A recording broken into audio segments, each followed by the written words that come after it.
Sekali lagi, rasa aman bagi setiap warga negara adalah tanggung jawab dan kewajiban negara. Undang-undang juga telah mengamanatkan bahwa negara harus menjamin kesejahteraan para penduduknya, dan saya kira para pekerja migran yang berada di luar negeri juga harus menjadi perhatian utama kita, yang tetap harus mendapatkan dukungan dari pemerintah, kepastian dari pemerintah agar mereka tetap dapat melaksanakan kehidupannya, menjalankan pekerjaannya dengan baik. Beberapa hal penting dalam poin dalam undang-undang baru tersebut antara lain cakupan PMB meliputi land base dan sea base, di mana awak kapal di kapal berbendera asing termasuk sebagai pekerja migran Indonesia. Cakupan perlindungan PMI juga termasuk keluarganya. Kemudian juga adanya jaminan sosial bagi PMI. Kemudian ada proses pelayanan penempatan diharapkan dapat lebih mudah, murah, cepat melalui layanan terpadu satu atap LTSA. Kemudian memastikan bahwa bantuan sosial itu yang layak gitu ya, sekali lagi bantuan sosial yang layak itu aksesibel bagi pekerja migran, karena survei kita terakhir memperlihatkan teman-teman pekerja migran dan keluarganya tidak banyak yang dapat bantuan sosial karena mereka dianggap bukan kategori keluarga miskin gitu. Jadi ini juga penting gitu.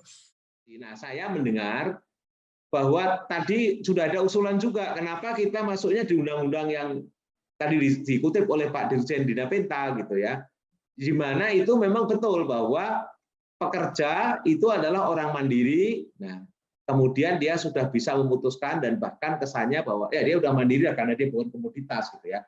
Namun lagi-lagi kalau di forum ini saja banyak cat yang kemudian merefleksikan realitas dan kegelisahan, saya kira ini faktor kedua setelah memastikan adalah bagaimana kemudian memberikan akses informasi yang paling tepat.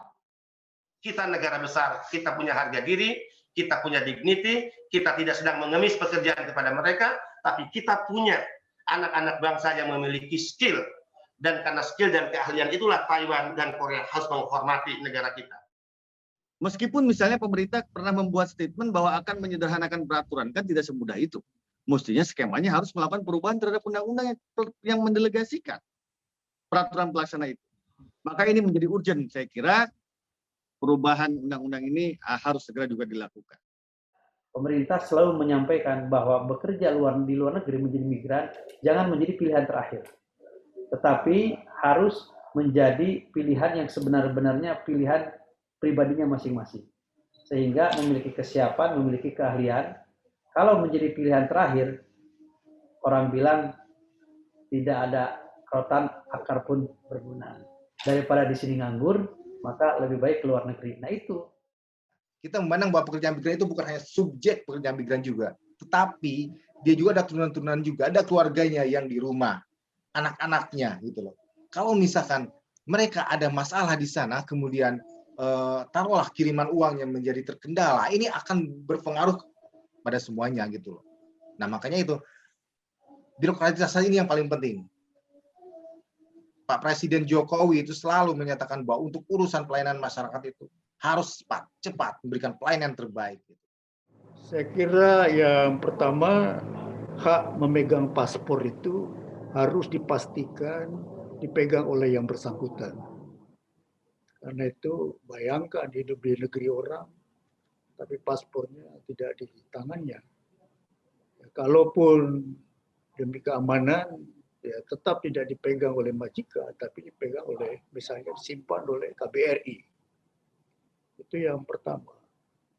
Yang kedua, VCR yang mahal itu untuk yang kembali ke Indonesia, semestinya juga perlu dipikirkan untuk ditanggung oleh negara.